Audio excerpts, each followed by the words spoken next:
Hello friends, welcome back to our YouTube channel Tilak academy. एक बार फिर से आपका बहुत बहुत स्वागत है।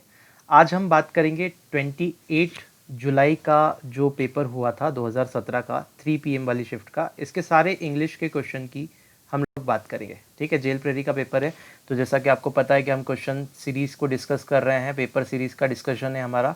और अगर आपने चैनल को सब्सक्राइब नहीं किया अब तक तो आप सब्सक्राइब कर लीजिए। पास ही में बेल आइकॉन बन कर आएगा, उस पर प्रेस करके आपको ऑल पे क्लिक करना है ताकि हमारा लेटेस्ट वीडियो का नोटिफिकेशन आपको मिलता रहे। चलिए स्टार्ट करते हैं और आज का देखते हैं फर्स्ट क्वेश्चन। सबसे पहले आपको देखना है कि कौन सा इसमें से जो सेंटेंस है वो ग्रामेटिकली करेक्ट है। तो आप देखिए, हैव के बाद में हमेशा थर्ड फॉर्म आती है, तो हैव ड्रॉप्ड होना चाहिए, यहाँ पे आई हैव ड्रॉप्ड होना चाहिए। तो ये सीधे गलत हो गया, क्योंकि सही हो ही नहीं सकता अगर गलत है तो। आई drop the vase and it broke into pieces, ये सही हो सकता है। अभी और चेक कर लेते हैं। आई drop the vase and it have, it के बाद में हैज़ आता है, हैव नहीं आता है, तो ये वाला सेंटेंस इनकरेक्ट हो गया। फिर आई ड्रॉप्स, आई के साथ में कभी भी सिंगुलर वर्ब का प्रयोग नहीं किया जाता, तो ये भी इनकरेक्ट हो गया, मतलब एक ही सही मिल रहा था हमें, वो सेकंड वाला है। तो यहाँ पे आंसर जो आएगा वो आएगा I drop the vase and it broke into pieces. Next देखते हैं। अब नेक्स्ट क्वेश्चन में क्या करना है, choose the one which is grammatically correct. तो आपको ग्रामेटिकली करेक्ट देखना है, तो he has been living in New York for 1993। अब ये 1993 जो है ये फिक्स पॉइंट ऑफ टाइम है। तो मैंने आपको बताया था पॉइंट ऑफ टाइम के आगे टाइम के साथ में हमेशा सिंस का प्रयोग करते हैं, और अगर पीरियड ऑफ टाइम हो तो वहाँ हम फॉर का प्रयोग करते हैं। पीरियड ऑफ टाइम क्या क्या हो सकते हैं, जैसे मैं बोलूँ 1 मंथ, ठीक है, या फिर मैं बोलूँ 6 डेज, या फिर मैं बोलूँ 2 आवर्स। तो ये सारे पीरियड ऑफ टाइम है। और अगर पॉइंट ऑफ टाइम की बात करें तो कोई सन हो गया, जैसे 1956 बोल दिया मैंने, तो सिंस 1956, 2 बजे से तो सिंस 2 o'clock, है ना। ये सारे जो होंगे ये पॉइंट ऑफ टाइम होंगे। तो आप देखिए 1993 जो है पॉइंट ऑफ टाइम है, तो इसके आगे फॉर तो आ नहीं सकता, तो फॉर लगा इसके लिए गलत है। इसके आगे सिंस ज़रूर आ सकता है, लेकिन हम इसको चेक करेंगे।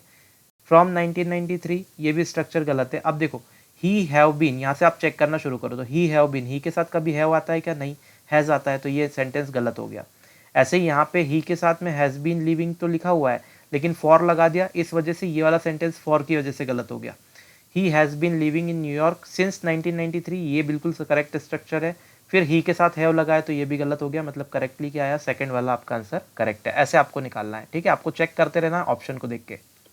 नेक्स्ट आपको ये बताना है कि out of the given 4 words only one is spelled correctly. एक की स्पेलिंग सही है तो कौन सा सही है, तो ये जो सेज है ये स्पेलिंग आपकी सही दे के रखी है, बाकी सब स्पेलिंग गलत है। सेपरेट की स्पेलिंग भी गलत दे के रखी है, सजेस्टेबल भी गलत है और सिमिलर की भी गलत है, तो सेज की स्पेलिंग यहाँ पे सही है। नेक्स्ट देखते हैं। Out of the given 4 word only one is not spelled correctly. एक वर्ड ऐसा है जो करेक्टली स्पेल्ड नहीं है, तो देखो सर्वाइव करेक्ट है, सक्सेस की स्पेलिंग यही होती है, सीजर की स्पेलिंग भी यही होती है, सैंडविच गलत लिखा हुआ है, ये आपको वर्ड पिक करना था। तो सही ऑप्शन आपका ये होगा जिसमें स्पेलिंग गलत है, सैंडविच की स्पेलिंग SANDWICH होगा, टी नहीं आता है, ठीक है। नेक्स्ट देखते हैं। Discovery of anaesthesia transform medical surgery. तो डिस्कवरी है, तो डिस्कवरी के आगे क्या लगाएंगे, हम द लगाएंगे, तो यहाँ पे आ जाएगा द डिस्कवरी ऑफ एनेस्थेसिया। फिर नेक्स्ट देखेंगे, general is a major general है, यहाँ से स्टार्ट है सेंटेंस, तो a major general is fill in the blanks a brigadier in the British army. तो अ मेजर जनरल जो होता है वो क्या होता है, ऊपर होता है ब्रिगेडियर से, तो अबव आएगा। तो the major general is above a brigadier in the British army. जब हमने आपको ये प्रिपोजिशन पढ़ाए थे तब हमने बताया था लेवल में ऊपर छोटा बड़ा या ऐसा बताने के लिए पोस्ट में हम अबव का प्रयोग करते हैं। नेक्स्ट देखते हैं। माई मदर बॉट, और दूसरा अगर आप देखें ना पिछले वाले क्वेश्चन में, तो यहाँ पे फ्रॉम आ नहीं सकता, general is from a brigadier, ये गलत है, बैठेगा नहीं। ऑफ का मतलब सेपरेशन के लिए होता है, तो ये भी बैठेगा नहीं, और जनरल इनटू तो लगा ही नहीं सकते। तो 3 ऑप्शन तो ऐसे दे रखे हैं जो आप खुद ही थोड़ा बहुत अगर समझते हैं इनके बारे में तो नहीं लगाएंगे, तो अब ही आएगा। नेक्स्ट देखते हैं। My mother bought many loaves, तो लॉस ऑफ ब्रेड होता है, ठीक है, ब्रेड के जो लॉस होते हैं, मतलब मैंने आपको ये भी बताया था, ये नाउन जो होता है ना, जब मैंने नाउन पढ़ाया था तो लॉज ऑफ ब्रेड और ये आपको सब कुछ बताया था, तो यहाँ पे लॉज ऑफ ब्रेड होगा। नेक्स्ट देखते हैं। John Herschel was fill in the blanks urbane comma kindly and generous man. तो आप यहाँ पे देख रहेंगे जॉन हॉर्सेल लिखा हुआ है, फिर वॉज लगा हुआ है, अर्बन लिखा हुआ है। अर्बन अगर देखें तो अर्बन इस टाइप से ये पढ़ा जाएगा, हिंदी में ये स्वर से स्टार्ट हो रहा है, तो इसके आगे क्या आएगा, एन आएगा, तो एन अर्बन सही है। नेक्स्ट देखते हैं, the doctor R doing all that they can. Doctor सब कर रहे हैं जो वो कर सकते हैं, बट है ना, वो सब कर रहे हैं जो कर सकते हैं, लेकिन किंतु she is still not breathing properly, तब भी वो सांस नहीं ले पा रही ठीक से, तो बट आएगा यहाँ पे। ठीक है, हमने आपको बताया था कंडीशनल सेंटेंस है ये, तो यहाँ पे क्या आएगा, बट कंजक्शन। नेक्स्ट देखते हैं, Rini is slim she wants to go on a diet. देखो वो स्लिम है लेकिन फिर भी वो डाइट पे जाना चाहती है, तो अल्टीमेटली बिकॉज तो आ ही नहीं सकता इसमें, बिकॉज का वर्ड करके हम जोड़ नहीं सकते, है ना। स्लिम है इसलिए वो डाइट पे जाएगी क्या, क्योंकि होता है, बिकॉज का मतलब क्योंकि होता है, तो ये गलत हो गया। देयरफॉर यानी कि इसलिए, तो स्लिम है इसलिए वो डाइट पे जाएगी, नहीं। सिंस मतलब भी नहीं होगा, तो यहाँ क्या आएगा, येट आएगा। तो Rini is slim yet she wants to go on a diet, मतलब स्लिम है फिर भी वो जाना चाहती है किस पे, डाइट पे। नेक्स्ट देखते हैं, तो फिल, ये इसमें क्या करना है, एक ऑप्शन आपको चूज करना है जो कि मोस्ट अप्रोप्रिएट है इसके लिए, फिल इन द ब्लैंक्स के लिए। तो computers perform millions of calculation every second, तो कंप्यूटर की एबिलिटी को शो कर रहा है ये, तो यहाँ पे कैन आएगा, तो computer can perform millions of calculation every second. देखो ऑट टू हैव नहीं आ सकता क्योंकि हैव के बाद थर्ड फॉर्म आती है, परफॉर्म थर्ड फॉर्म नहीं है, तो ये नहीं आ सकता। कुड हैव के बाद भी थर्ड फॉर्म आती है, परफॉर्म थर्ड फॉर्म नहीं है, तो ये भी नहीं आ सकता। डेयर, डेयर का कोई यूज़ ही नहीं यहाँ पे, डेयर का मतलब अलग ही होता है, ये मॉडल वर्ब अलग तरह से यूज़ करते हैं हम, तो यहाँ पे तो कोई उपयोग ही नहीं उसका, तो कहना आएगा। फिर हम देखें ये वाला सेंटेंस, तो इसमें क्या बोला है, fill the word which can be replace for the given sentence. इस सेंटेंस को जो रिप्लेस कर दे वो वर्ड बताओ। A building for lodging of soldier, मतलब एक ऐसी बिल्डिंग जहाँ पे सोल्जर लोग रहते हैं, ठीक है, तो उसको हम क्या बोलते हैं, बैरक्स बोलते हैं, तो ये बैरक्स सही है। हाइव का मतलब तो होता है मधुमक्खी का छत्ता, एक्वेरियम का मतलब जो मछली घर होता है वो होता है, और ऑडिटोरियम आपको पता ही है, ऑडिटोरियम मतलब एक बड़ा सा हॉल जहाँ पे बैठने वगैरह की रहता है और वो कॉन्सर्ट वगैरह होते हैं, ठीक है, that is called auditorium. Next,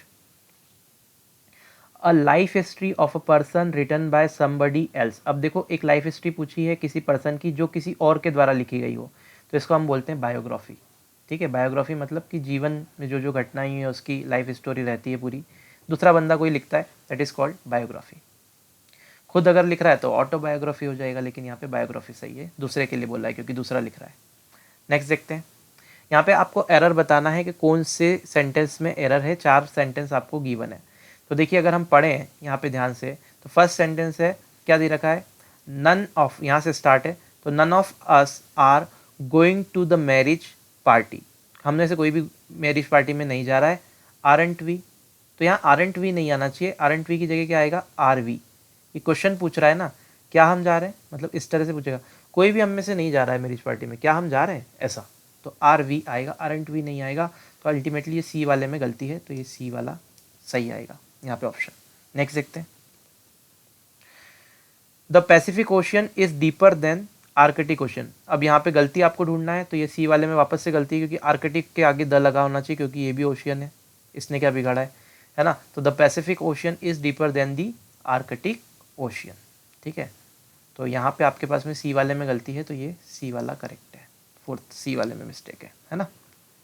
next देखते हैं, अब आपको क्या करना है, यहाँ पे आपको एक सेंटेंस गिवन है, ठीक है, तो यहाँ पे आपको ये पढ़ना है। देखो मैं बता देता हूँ क्या करना है क्वेश्चन में, a sentence with a underline idiomatic expression is given. एक सेंटेंस है जिसमें इडियोमेटिक एक्सप्रेशन एक दे रखा है, what is the meaning of idiomatic expression, तो वो इडियोमेटिक जो एक्सप्रेशन है उसका मीनिंग क्या है।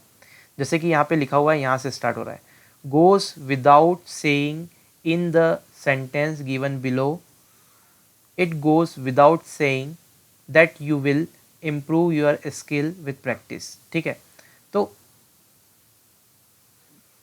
अब यहाँ पे क्या करना है, ये सेंटेंस है आपका, यहाँ से देखिए, it goes without saying that you will improve your skill with practice। आप अपनी स्किल को प्रैक्टिस से क्या कर रहे हैं, स्किल को प्रैक्टिस से डेवलप कर सकते हैं बिना, ये मतलब इसमें कोई कहने वाली बात नहीं है, तो अल्टीमेटली क्या होगा, it is beyond common understanding. क्या ये कॉमन अंडरस्टैंडिंग से परे है, तो ये गलत हो जाएगा। नन ऑफ द अबव, तो ये भी गलत हो गया। It should be generally understood और एक्सेप्टेड, ये जो चीज़ है जो इसने लिखी हुई है, इट विद, जैसे कि लिखा है it goes without saying that you will improve your skill without with practice, मतलब आपकी जो स्किल है वो प्रैक्टिस से इम्प्रूव होगी। तो ये जनरल बात है, सब कुछ सब समझते हैं और सबसे एक्सेप्टेबल भी है, ये एक्सेप्टेड है, तो it should be generally understood और एक्सेप्टेड, ये ऐसी बात है, इसलिए यहाँ पे सेकंड वाला करेक्ट होगा। नेक्स्ट देखते हैं, यहाँ पे इसी टाइप का क्वेश्चन ये वाला भी है, सेम डायरेक्शन आप दे के रखा है, आप पढ़ सकते हैं। अब यहाँ पे क्या दे रखा है, for most people a visit to the dentist is the result of a choice between the devil and the deep blue sea, if you go you suffer and if you don't go you suffer. अब यहाँ पे क्या होता है, बहुत सारे लोगों के लिए डेंटिस्ट के पास जाना एक चॉइस होती है। कैसी होती है चॉइस, तो devil and the deep blue sea, devil या फिर डीप ब्लू सी जैसा, मतलब अगर आप जाएंगे तो भी आप सफ़र करेंगे, नहीं जाएंगे तो भी सफ़र करेंगे। तो इसका मतलब क्या है, तो हैविंग नाइटमेयर्स आएगा क्या, नन ऑफ द अबव आएगा, तो ये तो गलत है, और पढ़ लेते हैं हम। Having only two very pleasant choice, तो ये कोई दो बहुत अच्छी प्लीजेंट चॉइस है क्या, आपकी बहुत अच्छी चॉइस है क्या, तो ये भी नहीं आएगा। तो ये क्या है, अनप्लीजेंट चॉइस है। अनप्लीजेंट मतलब जो मन को नहीं भा रही है अपने, ठीक है। तो having only two very unpleasant choice, ये आपका इसका करेक्ट होगा। आपको पढ़ के देखना है, इसके भाव को समझना है, थोड़ा सा इस टाइप के क्वेश्चन में आपको पढ़ने का ध्यान रखना है।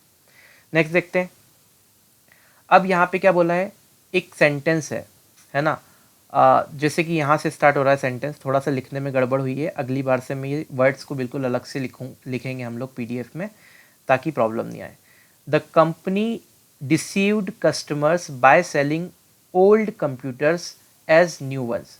तो कंपनी क्या कर रही है, डिसीव कर रही है किसको, कस्टमर्स को, कैसे, पुराने कंप्यूटर दे रही है नए का बोल के पुराने चिपका रही है, ठीक है। तो ये डिसीव्ड का मतलब होता है ठगना, है ना।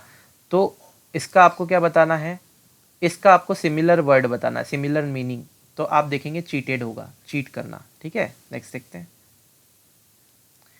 अब यहाँ पे आपको अपोजिट वर्ड बताना है हाईलाइटेड वर्ड का। तो हाईलाइटेड वर्ड क्या है, they enlarge the house by adding the east wings. तो यहाँ पे हाईलाइटेड वर्ड है इनलार्ज, इनलार्ज मतलब बढ़ाना, तो उन्होंने घर को बढ़ा दिया, कैसे, ईस्ट विंग को ऐड करके।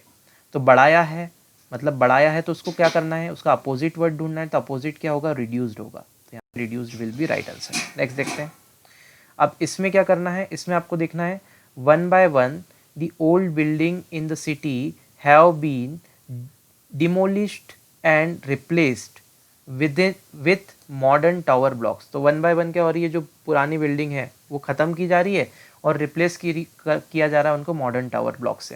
तो ये डिमोलिश्ड जो लिखा हुआ है इस सेंटेंस में, इसका आपको बताना है, जैसे अपोजिट वर्ड बताना है, हाईलाइटेड वर्ड का बताना है, तो हाईलाइटेड जो है वो डिमोलिश्ड है। मैं अगली बार से ध्यान रखूँगा कि ये वर्ड्स भी हाईलाइट हो जाए, ठीक है।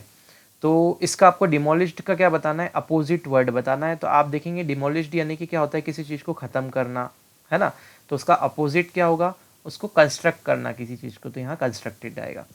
तो ये हमारा वीडियो यहाँ का ख़त्म होता है। आई होप आपको ये वीडियो पसंद आएगा, आपकी बहुत ज़्यादा मदद भी करेगा। चैनल पे नए आप सब्सक्राइब कर लीजिए, पास में बेल आइकॉन बन कर आएगा, उस पर क्लिक करके ऑल पे क्लिक कीजिएगा, लेटेस्ट नोटिफिकेशन मिलता रहेगा। एक बहुत ही इंपॉर्टेंट चीज़ आप क्या कर सकते हैं, शेयर कर सकते हैं इस वीडियो को अगर चाहें तो आप जितना ज़्यादा हो सके इस वीडियो को शेयर कीजिए, ये आपसे रिक्वेस्ट है। अगर अच्छा लगता है तो आप लाइक कर सकते हैं। बहुत ही जल्द इनकी जो पीडीएफ्स है वो टेलीग्राम पे मैं कोशिश करूँगा कि डलवा दूँ, तो आप वहाँ से डाउनलोड भी कर सकते हैं। तो आप हमारे टेलीग्राम चैनल से भी जुड़ सकते हैं। इस पे जुड़ने के लिए आपको कुछ नहीं करना है, आपको जाना है टेलीग्राम पे, एप्लीकेशन डाउनलोड करना है और उस पर ये नाम लिख करके सर्च कर देना है, तिलक अकेडमी। आपको हमारे चैनल का ये इस टाइप से लोगो दिख के